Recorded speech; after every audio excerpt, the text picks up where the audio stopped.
Folks are coming in. Hey, how's it going? All right, are we at 3 o'clock yet? I mean, we're pretty close, right? Here's my time. 3:02. We are. Hey, Mark. Looks like you're the first one here. Awesome. Well, I am going to just maybe I'll play one more song and see if anyone else pops in, because I know we have some more people registered.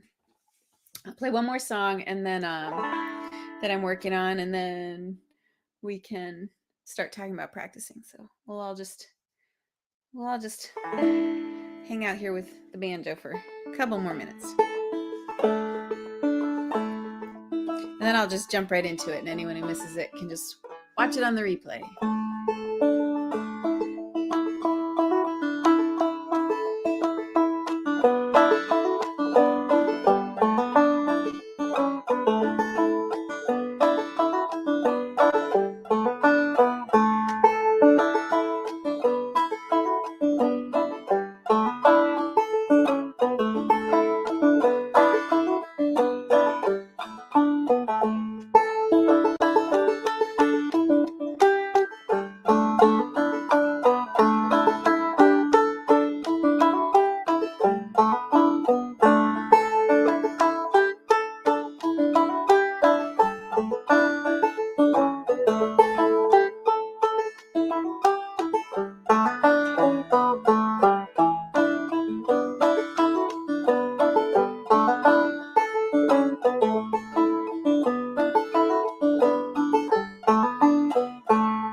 All right, we've got some folks jumping in. Awesome. Hi, guys. All right, well, I'm going to put the banjo down now that we've got a few folks here, and like I said, I'm just going to get started, and then if you're not here, you're not hearing this part, but I'll tell them again that there'll be a replay. You can come back and watch the beginning, because I want to talk about practice. And so if you think that most folks that are coming today know who I am, have met me, but just in case, I'm Jes Raymond. I'm really glad to see you guys, and I am I'm a professional musician. I have spent a whole lot of hours, my human hours on this planet, practicing, and I think it's kind of just one of my favorite things to do. And I find that when students come to me, that a lot of the same types of things are they need a lot of the same types of things. And so I thought maybe I would start trying to put some ideas together into these workshops, and that hopefully I could help some more people kind of all at once. And then so this workshop is a practice workshop, and it's kind of a big picture workshop. Most of these topics, I've got some notes, and most of these topics I could and probably will go into each individually in its own workshop. So we're going to touch on some things today, and I'm going to try to give kind of a big picture of how to look at the fundamentals of how you practice, and see if we can't find some places to fill in some holes, and help you get your practice up a little stronger, or a little more consistent. Um, there aren't many musicians who come to their instrument or come to wanting to play music because they just imagine spending lots of hours alone with a metronome. Um, we are we are not uh, our imagination when we think of why we want to play music, when we think back to when we were little kids and we first saw that person playing it wasn't, we didn't imagine the practice part, we imagined the playing part, right? And we imagined either performing or participating, being in a jam circle, or we wanted to be able to do what that person that inspired us did, but the path to that is a very different thing than the actual doing of it. Um, and so I guess my goal is to try to get people to just crave those hours alone with the metronome.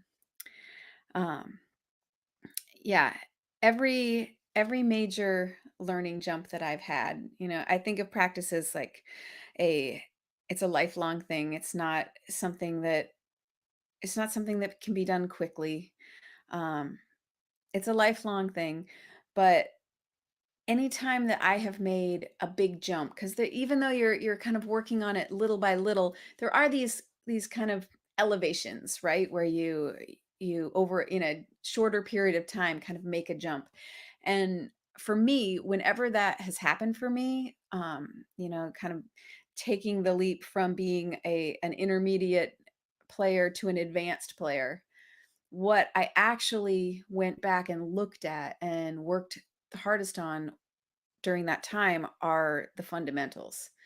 Um, when we were just saying this morning, it's been about a year since I took a lesson with a banjo teacher who changed which finger I play with, changed a very fundamental part of my playing. And so that forced me to kind of go back into the very basics, and just reiterated for me that it's really playing really good music is really about being able to take those basic building blocks and do them really well. So while I'm not going to go into individual instruments, what I wanted to do was kind of talk about the structure of practice. And so because here's my notes. I'm going up. Oh yeah. I have come up with a nice easy way to remember the structure. Um, the 4 C's, right? Alliteration is such a good tool, helps us to remember things. Um, so the 4 C's, these are something you might want to jot down. The 4 C's are your corner, your curiosity, your consistency, and your community. Um, there's lots of words I could use to describe each of those sections, but it's nice when you can remember them. Back to alliteration. So, in no particular order, I'm going to kind of go through some ideas that I have for these different uh, pillars. Let's call them pillars. That's an easy way to look at it. I'm going to go through that. I'm going to try to give you some tools to uh, to take home and use in each of these areas.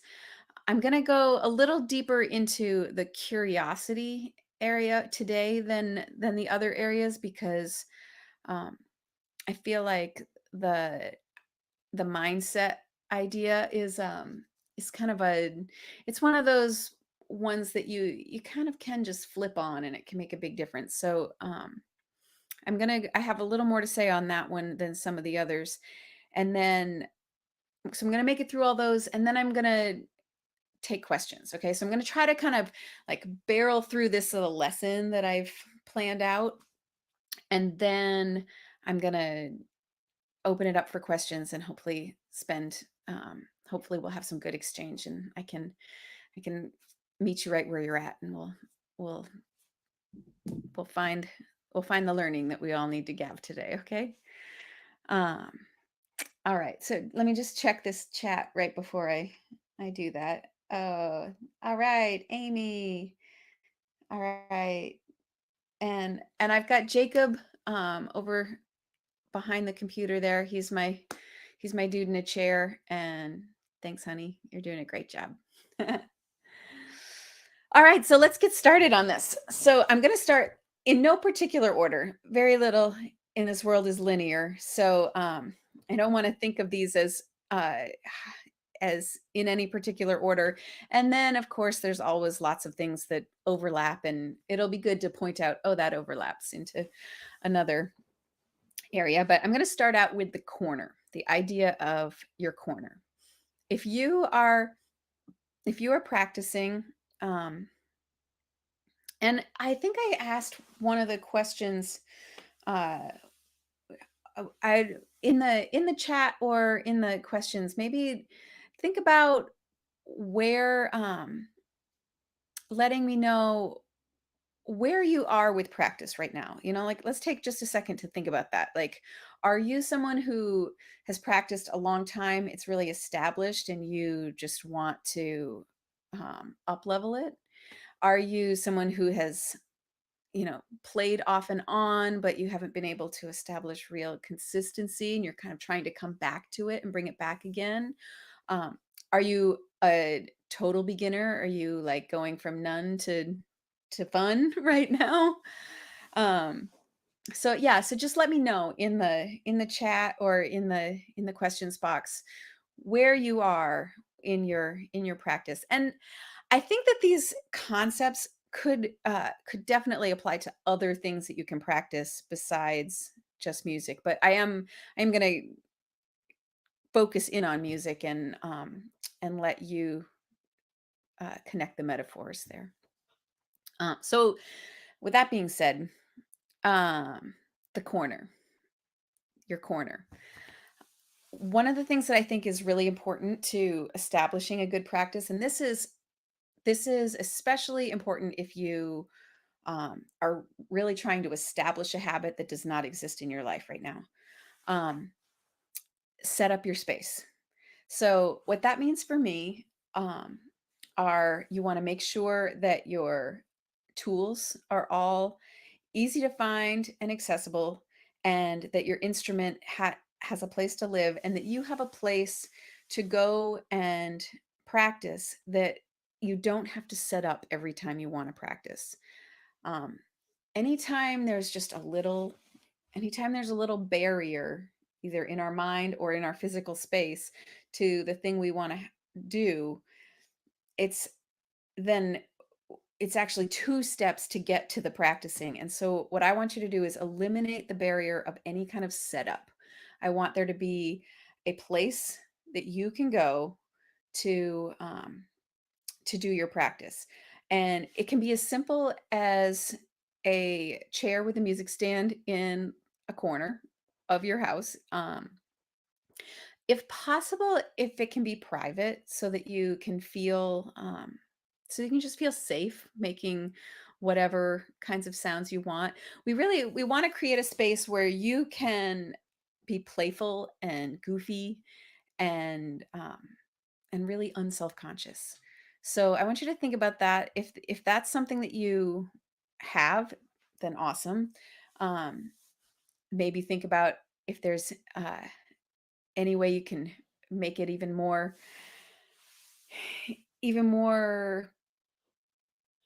conducive, I guess. I like to have a stand for my instrument. Instruments that are in their cases are very well protected, but especially if you're trying to establish that practice, it's just one more thing that you have to do to like get it out and open it up. And if all you have to do is put the instrument on the stand when you bring it home from, well, these days it's always at home, right? But having it on the stand is really key. And I really love the swing stands that can um, screw right into your wall.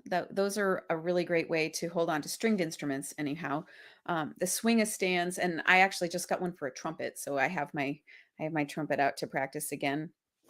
Um, Yeah, so making sure that your instrument is on a stand, that you have a music stand, or some sort of thing to help hold the tools that you're going to use, which I'm going to talk about in a second. Um, the other thing that I like for you to have in your space is a mirror. So it could be a small mirror that sits on a music stand. That would be okay. A larger one is better. Um, I use a mirror for basically to just check my posture. I use it to just as a feedback loop, like am I making funny faces? Am I doing really weird things with my arms? We do all sorts of things unconsciously. And so we these tools that I'm going to give in this section, your corner tools, are ways to give yourself make your feedback a little more accurate. So a mirror is key there. So that's another part of the space. So you have a good practice chair. If you're working with a stringed instrument, you want to make sure that that practice chair does not have arms. You want your arms to be able to be free. Um, if you play an instrument standing up, that's fine too. But I think it's good while we're practicing to be able to have to be able to stand or sit, because sometimes when you need to just really dig into one small section, it's just a little easier if you're sitting. So yeah, a stool that is sturdy and has no arms is what I would suggest for that. And then I know I have a couple parents who signed up for this workshop, so I'm hoping that this section will help you to uh, set your space. This is a good way to set up your space for your kids too.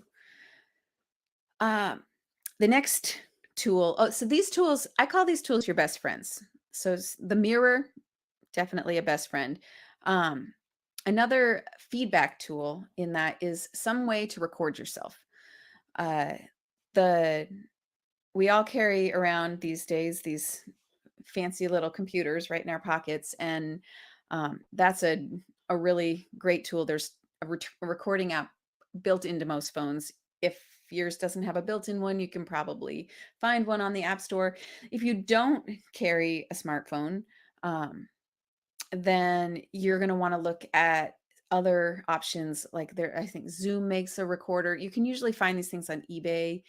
um, if you happen to be lucky enough to have one of the old, when I was a kid, I had the old tape recorder, that had a tape and a speaker and the buttons right on the front, and I would record myself singing songs into it, and then I would wait for songs to come on the radio and record them when my favorite song came on the radio. If you're still using one of those, I have all the respect for you. But a way to record yourself so that you can get some feedback about what is sounding, because we we tend to have kind of two sets of ears, right? We have our actual ears, and then we have this kind of like internal ear where we're listening to um our internal dialogue in addition to the music that we're playing and or singing. And um and that ear can get a little can sometimes not hear as accurately. And so a recording device lets us hear what we've just played with um, with just more accurate these ears. Um, the next tool that I want you to make sure that you have at your hand is a tuner. Um, Again, this is another thing that you can find if you have a smartphone. Um, a recorder and a tuner are both easy to find on the smartphone. I like a tuner called I like I have an iPhone, and I use a tuner called um, the Guitar Toolkit. And I really love that one because it has a lot of resources for stringed instruments, and then it also has your next best friend, which is a really good metronome. Um, a metronome, I saved for last to say that I can and will give an entire workshop on just metronomes on their own. But the metronome is your best friend and you're going to get to know it really well. If you're just starting a practice, a lot of beginners, they don't want to play with the metronome because it can feel challenging, but it's one of those things that if you take it on right from the beginning, it's just going to be, it's just like playing with a drummer. Um, and really, no matter where you are in your musical journey, professional musicians are still just always reckoning with time and their sense of time and trying to like hone in on it. And there's so much that can be done with a metronome, and I want you to get to know it really well. So, and that's another one that there's lots of apps on, any phone has apps for metronome. If you don't have an iPhone, a metronome is, if you just search metronome on the computer, Google has a metronome and it will come up. So you can just do a Google search and get a metronome. Um, or if you are feeling old school and you're still using that tape recorder that we talked about, you might want to get an old school piano metronome that clicks and clicks back and forth, and those are pretty great too. So whatever you find for yourself, we're looking for something to help you keep time. So one more time, our best friends are corner over there. Jacob's got it in the chat, but it's the metronome, the mirror, the recorder, and the tuner. So those are your best friends. And like I said, this workshop I'm going to kind of make into an overview of this idea of structuring our practice and up leveling our practice. Um, but I will definitely do a workshop that is just on those tools, because there's there's just so much to be done with those. And before I get off this, I also wanted to give you a couple of, if you have a smartphone, I wanted to give you a couple of other apps that I think are just really helpful for learning music.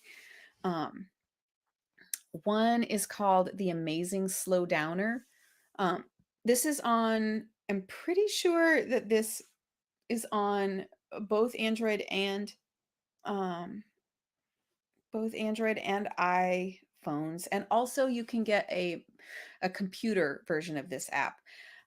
It's not free. It's worth it. It allows you to take music that you're trying to learn and isolate sections, which we'll talk about later, and it allows you to slow them down without changing the pitch. It allows you to transpose it so you can change the pitch if you want to play around with, say, if you're a singer and you're trying to find the right key for you to sing something in. Um, I just I just use the Amazing Slow Downer constantly, and I suggest that for everyone. And also, that's a whole nother, I could do a whole workshop on how to use the Amazing Slow Downer. For today, I'm just going to tell you that that is a really great tool, and check that one out. Another tool that I use a lot for practice that you can get on an iPhone or are called cello drones. So if you are, I think that you can actually even probably listen to cello drones on Spotify if you have Spotify, um, which was another one of the things that I was going to say is a really great tool for establishing a practice using. Um, but cello drones are a really useful tool for helping helping you practice your intonation, helping you just have something to practice against. It's kind of like a metronome, but for tuning and without having to look at a tuner. It gives you a steady something to play against that can be really helpful. Um, I use an app called The Singer's Friend. That's another one that I really suggest. It has some great, and if you're a singer or even not a singer, you could also use the same app um, for stringed instruments. If you were, or I was just using it with my trumpet recently. It just has some really great simple scales and arpeggios, and you can really easily change the tempo of them as they go up and down. And so it's just a great way to work on some really basic exercises. Um, we're not really going to go into basic exercises in this workshop, but the I'm sure if you are working with a teacher, or if you are even just looking up videos online of pulling together some how do I go about starting this, the workshop or exercises are kind of like lifting weights, right? There's songs and we want to play songs, but we if we do exercises and we kind of lift weights and make those muscles extra strong, then the song is like running and the exercises are like lifting weights. If we've done the lifting weights, the running with when we play feels a lot easier. So that's kind of those are some tools to help with those. And one last thing is called the iReal book. If you are trying to learn some, there are these forums that you can get onto with iReal book, and people have you can just access thousands and thousands of songs that people have loaded into that, and you can adjust the tempo, and that way you can have that play whole songs for you on repeat. And it's just a really great tool at the same time that you're looking at a chord chart for it. So I really suggest iReal book as another practice tool. Um, yeah, those are just a few ideas on that. I'm going to take a second and check this this. All right. We've got all right, we've got some starting over, forever a beginner. I like that, Pearl. None to fun. None to fun. That's the best. None to fun is a great place to be in, guys, because you don't have any bad habits yet. Like, I mean, I'll get into this a little bit more, but it's way harder to unlearn something than to learn it. So, none to fun is such a great place to be in. Um, all right, I'm gonna keep going. I'm gonna keep going because I don't want to talk. Oh, yeah, I've already talked for half an hour. All right, I'm gonna start uh, picking up the pace a little bit. So, the next thing I'm going to talk about, the next pillar, is curiosity. All right. Um, we're trying to cultivate a mindset when we're practicing, and that is it's important. I practice is definitely 80%, at least 80% muscle memory, training your muscle memory, right? Getting your muscles to do what you want them to do. But that other 20% that is the more mental work is where a lot of the it's where a lot of the big changes happen. Um and so I guess the way I approach that is I ask people to try to cultivate a mindset that's open and curious, and that this is an important part of their practice. It's called we don't work music, we play music, right? We are trying to cultivate the ability to be playful, um and so I just want to I just want to introduce this idea of curiosity as the thing that links being inspired and the discipline that you're trying to establish, right? um because we develop as artists at the same rate that we develop as humans, and I've seen many times in my students, in beginning students, for whatever reason, especially with voice students, because I think that the voice just really brings things up, and a lot of people have had especially adults who are starting to study music. um, a lot of folks have had really not such good experiences when they were kids, or in really play things that really shut them down and made them think that music was not for them.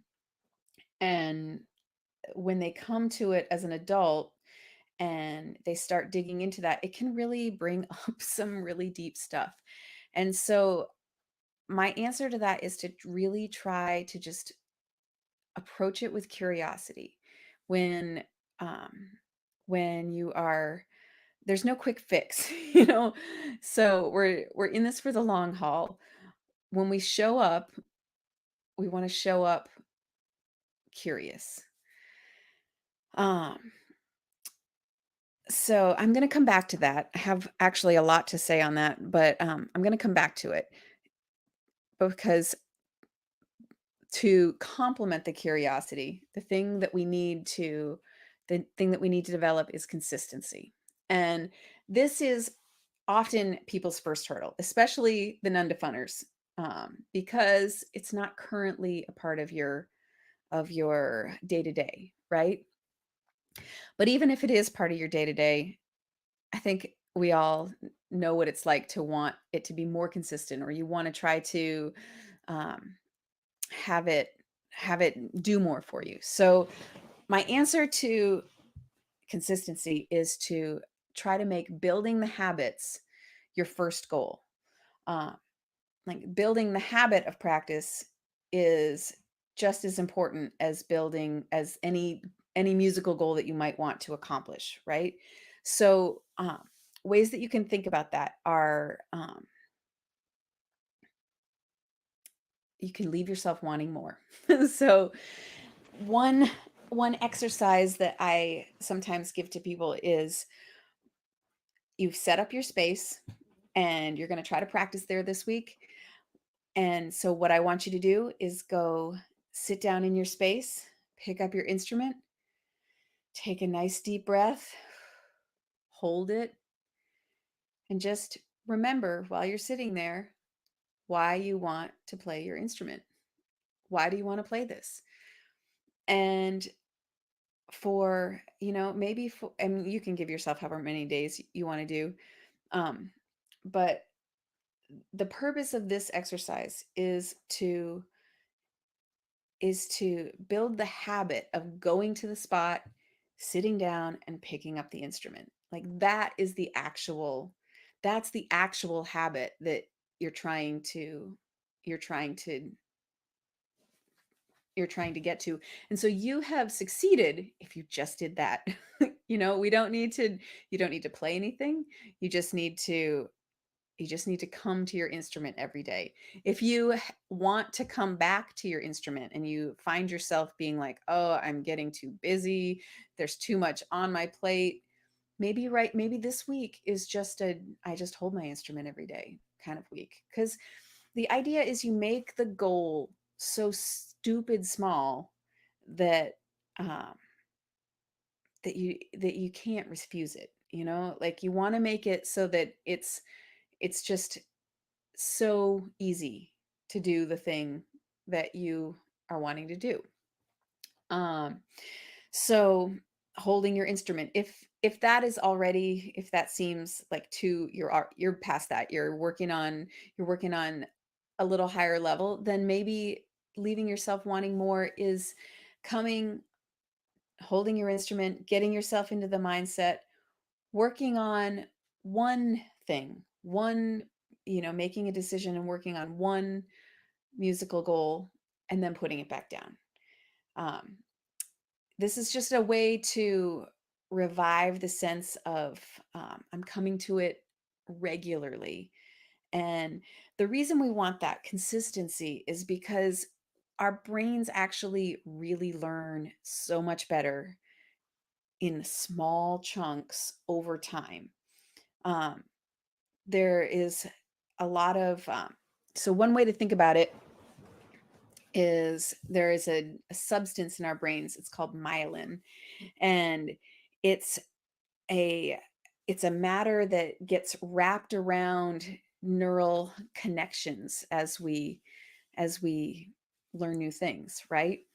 And so when when you have oops, I'm moving my microphone. When you have when you're laying down that myelin, it's kind of like you're taking an internet connection and you're trying to go from DSLR, or not, that's camera, not the, what's the word I'm looking for, honey? D, the old phone connections of internet. Anyone remember? What's the old internet? Anyway, an old small internet connection. You're wrapping that cord with myelin, and that is turning it into broadband or fiber optic, right? Um, but most of the actual wrapping happens while you're sleeping. So it's why you're just in a much better position if you can come to your instrument or your singing practice or um, really anything that you want to learn in small chunks with breaks in between that include sleeping. So if you have Saturday off and you play for an hour on Saturday, you're not going to progress as much as if you play the same thing for 15 or 20 minutes over the course of the week daily with those sleeps in between.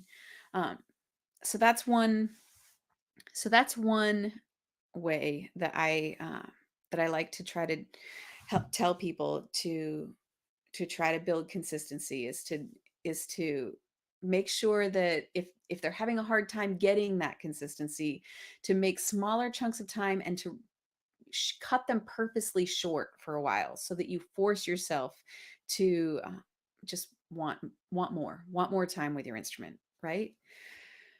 um Talking about that myelin idea, there's a really great book, and at the end of the workshop I actually did make a whole list of books that I think are just great books that have helped me with these subjects. And yeah, so I have a book list, and one of those books is called The Talent Code. And he talks in that book about has a couple of really good analogies about why we want to practice in certain ways, because of the way that myelin gets wrapped around those neurons, right? So when we're trying to learn a new skill, we want to try to make sure that we do it right the first time. um, the when that myelin gets wrapped, the brain does not, if we are practicing mistakes, the brain doesn't recognize them as mistakes. It just recognizes them as a thing we've done. And as soon as myelin gets wrapped, this is kind of what I said before about if you have bad habits, they're harder to unlearn.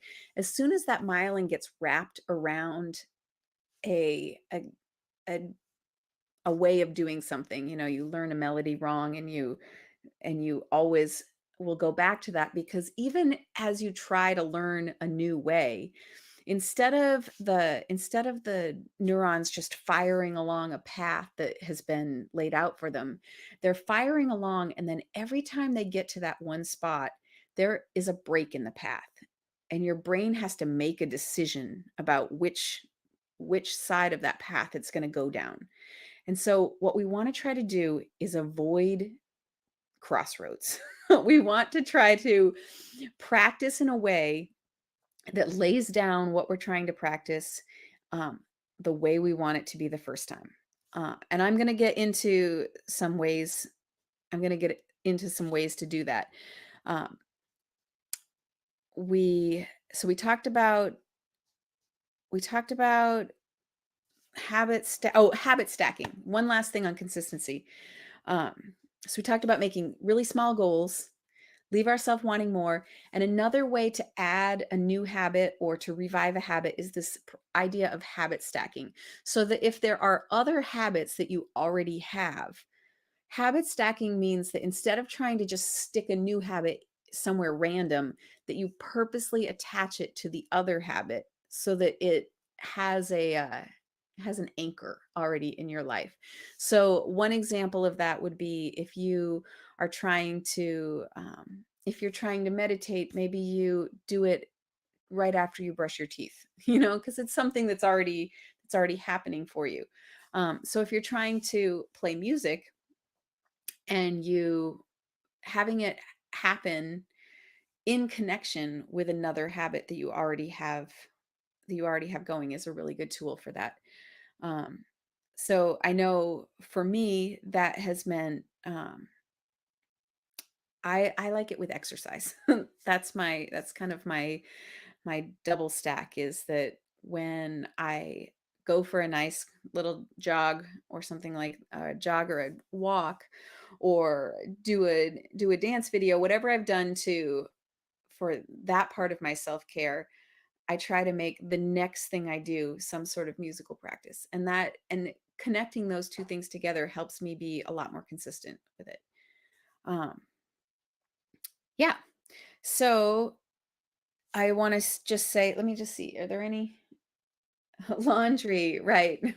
If you're doing your laundry every day, like I do, because, or, well, maybe I should say, like my husband and I both do. Uh, that's a good idea. I like that one, Amy. Dial up. Yes, that was what I was trying to come back to. All right, cool. Let's go on to this community idea. Because I have just a couple quick things to say about this, partly because community in music is it's so crucial and it's so what is missing right now. It's just a hard time um, for the music community being separated. But uh, it's usually the thing that brought us into music in the first place. We either wanted to perform or we wanted to participate in music, in group music. And so working around the limitations that we have right now is tough, but looking forward into the future, use your community to help inspire your practice. You know, your community, you're having a teacher, having friends that you regularly meet to play with, finding those jam sessions, finding other people playing at the same level as you, and is it's just key. It's just music is just not something that is meant to be always by ourselves. Right now, we're kind of digging into the by ourselves part because it's just the way the world is, right? But but I'm looking forward, and you should be also looking forward to the day that we get to bring music, our music that we've been practicing, back together with people. Even if you're a beginner, you know, find a group of other beginners that are working that can just play through some songs together. And yeah.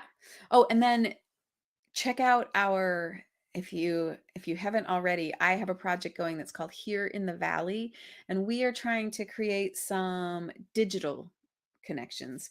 Um, we have some ways that people can participate in community music projects, and we are trying to kind of keep the exchange happening, and these workshops is one part of that. So if you haven't already checked out Here in the Valley, it's hereinthevalley.org, and that's another community resource that we're working on. All right, I can't believe how long I've been talking. How are we doing? Everyone still hanging in there? All right. uh Great. So I want to go back to that curiosity idea. We talked about there not being a quick fix, right? That we need to develop curiosity because this is something practicing is something that we do over the long haul. But I wanted to give you a couple of more ideas of things, ways to use curiosity to make your practice stronger, right? The first thing is to stare at what you love. uh, One thing that I think is really important is to be spending a good amount of time not just sitting in our practice chairs, but listening to music that we really like, watching videos. The amount of video footage of live music that is available to us makes learning music so much easier than it used to be, because we can see performers, we can see what's happening with the music, you know. We can watch it coming out of their mouths. We can see what they're doing. So I would say, if you are, or we can watch their hands, you know. If you are starting to play an instrument, or singing, just hone in on artists that you love, and make sure that you are spending some time just consciously watching what they do, with an open mind, and just a curious, how are they doing it? How are they doing this? You know, sometimes it's not a teacher who tells you everything that you need to know. Sometimes it's just looking straight at the artists who inspire you, and letting your own curiosity figure out what they're doing. Um, so that's one way that I think curiosity is a really important part of up leveling our practice. Um, the so there was this experiment that was done at one point where they took a bunch of pianists, and they gave them the same piece of music, and they let them practice it, and they recorded them practicing it one day, and then they came back the next day, and um, and they had them play it again, and then they rated, you know, like how well the rating was based on, like, how many mistakes do you make in this piece. um and the things that they noticed were the pianists that did the best and were able to basically play what they want to play, right? Which is, when I say mistakes, um I think of mistake as any sound that you didn't mean to make, right? A sound you didn't mean to make, or a so that could be a problem with your timing, or it could just be a wrong note, or it could be the right note but just a really flubbed sound, anything that is not what you want to have come out. Um, so the pianists that were able to make their come the closest to their desired, what they wanted to play, were the pianists who, in their rehearsal, when they reviewed the tapes of them practicing from the day before, those are the people who were the quickest to notice a mistake, slow it down, and figure it out. Almost all practice comes down to finding the passages, finding the spots that are tricky for us, and learning to see them and hear them right away, learning to be curious about them, and slow them down enough to just iron them out and make them easy. So I think of it like this: you want to make it easy, right? Slow it way down to the point where you are looking, you know, it's always one note in front of the next. So if you slow it all the way down to where it's just easy to go from one note to the next, then um then you eliminate those little glitches, those little places where you are maybe making a mistake, and then you make it a little bit harder again, maybe increase the tempo a little more, or maybe just give yourself the challenge of making the tone better. You know, you'd give it some sort of weight while you're down there in that place that you've just made it easy, and then you do that until it's easy again. And that is the crux of practice right there. You take what is hard, you make it so that it's easy, then you make it a little bit harder, and you do that until it's easy. Um, so the key to that was the slow down part. Um, what I want to try to tell every musician is, um, professional musicians spend a lot of time practicing things slowly. I get more out of practicing a song at 60 beats a minute for probably 75% of the time that I'm practicing. Um, it if we it's back to that myelin, right? If we practice much slower, then we we wrap that myelin, and we can make sure that we get that broadband connection right away, right? It's not the we're not going for the we're not going for the DSL. We're going for the broadband. So, have any it's not really a pop reference yet, is it? But there's this great animated movie called Zootopia, and all of the animals there's animals in all the it's a city of animals, right? And when they go to the DMV, the Department of Motor Vehicles, all the people working at the DMV are sloths. And it cracks me up every time I get to it. But it is a really good metaphor for how slow I feel like we need to practice, and how it's the thing that it's the thing that adults have a harder time with. Kids, when they're practicing or learning songs,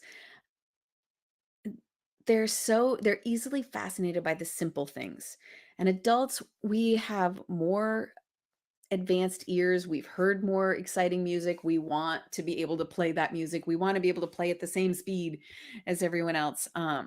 But it's the amount of time that kids are willing to stay with just really simple things that helps build up those building blocks until they're strong enough to really support the playing, making the more complex sounds, right?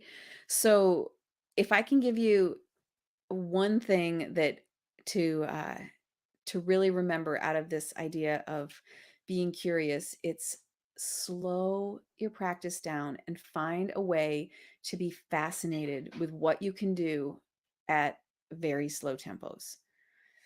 And use a metronome. Use the metronome to get down there and to keep it nice and steady. What you want to do is take the hardest section of anything that you're trying to learn, um, slow it down to the point where that's easy, and then that is the tempo that you play the whole thing at. Uh, yeah. So I think I've been talking for quite a while. I'm wondering if anyone has any questions. I have more things on my notes here, but I'm feeling like I want to make sure that I can get some love to slow down and get a vision of how to make it right. Yes, Tai Chi slow.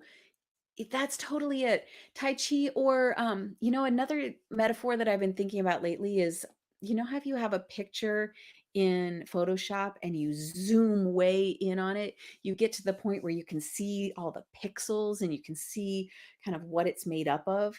It's the same thing with the sound. You slow it down until you can feel the space in between notes, until moving these fingers, because training our fingers, these are little muscles.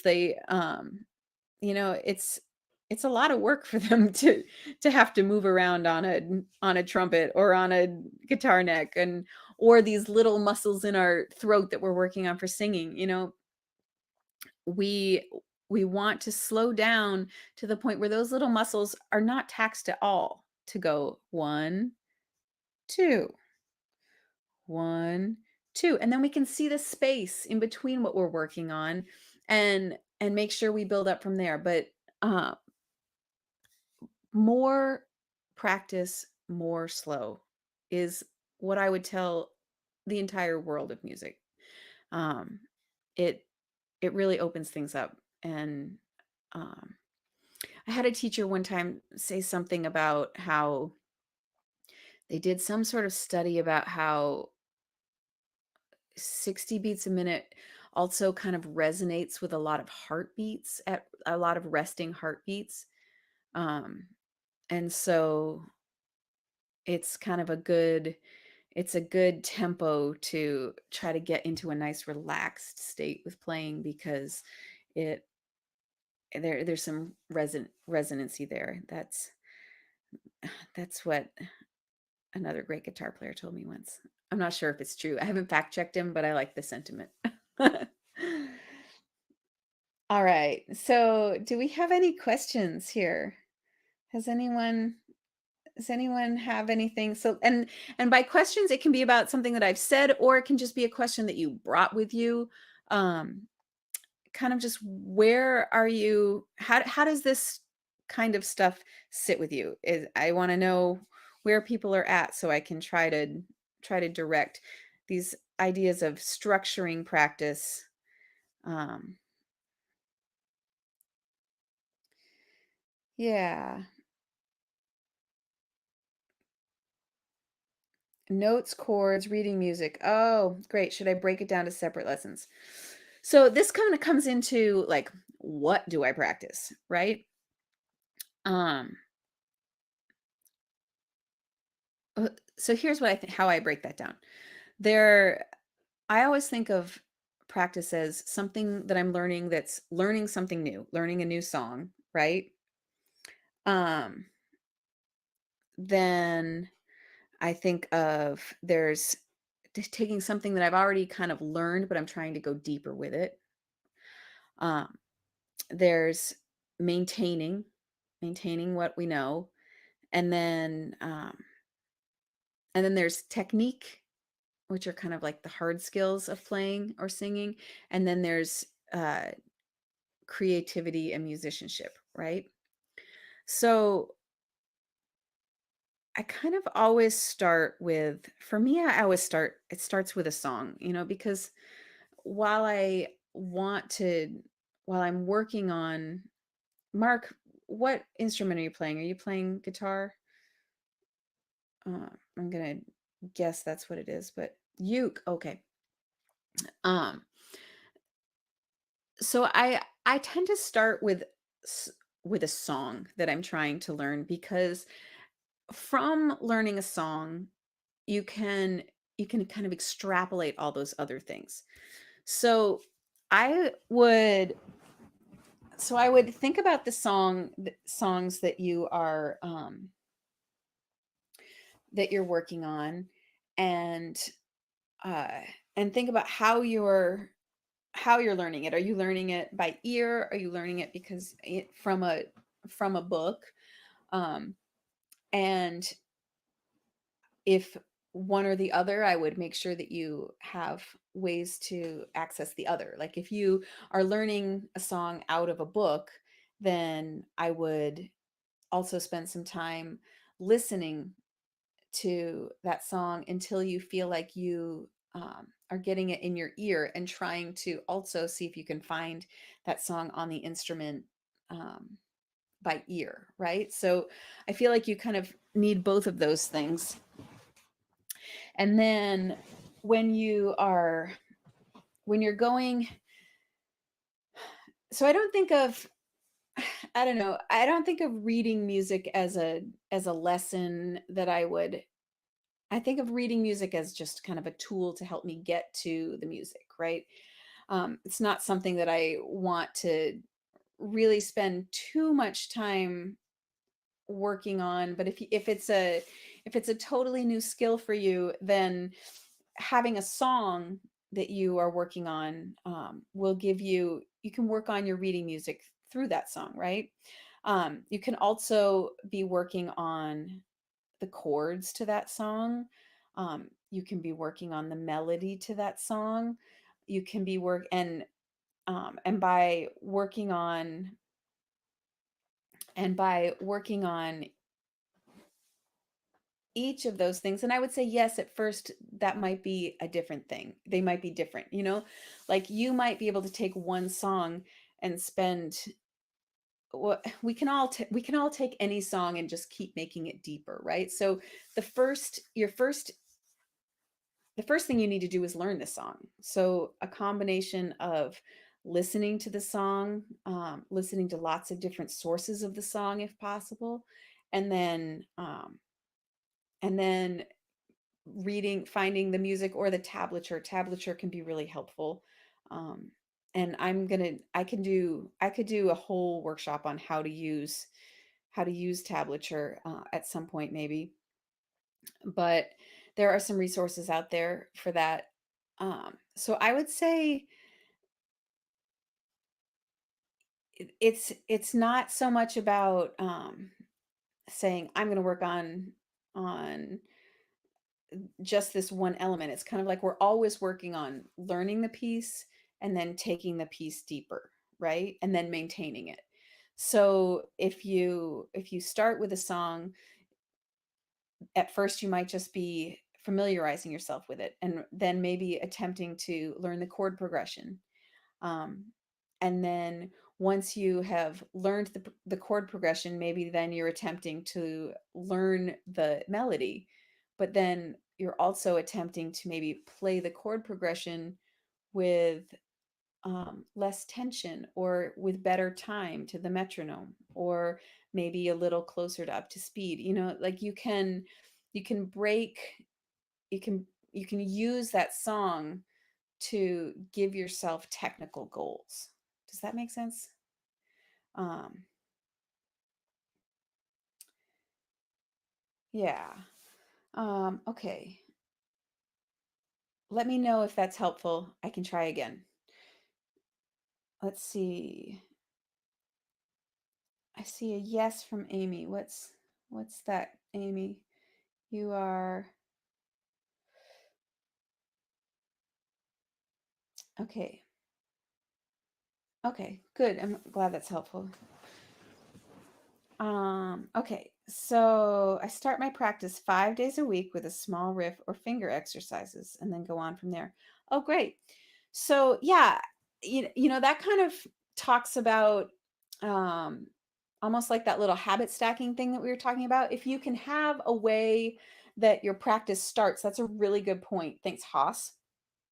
Um the the having a similar way that your practice starts every time, something like a warm up with some finger exercises or a singer's warm up, um, is definitely. I'm really glad you said that. That is in my notes. It's one of those spots I didn't get to, but that can really help to kind of just like get you into the place where then you can go a little deeper from there.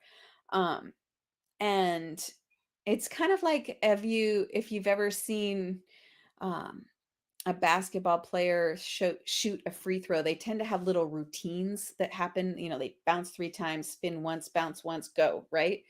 Um, and it's just that same idea. So yeah, I'm very glad you said that. It's really true. A way of an entry point, an entry routine, which I think it's great to have a warm up. And so I would say that make sure that those exercises are I would say make sure those exercises are not your more challenging exercises.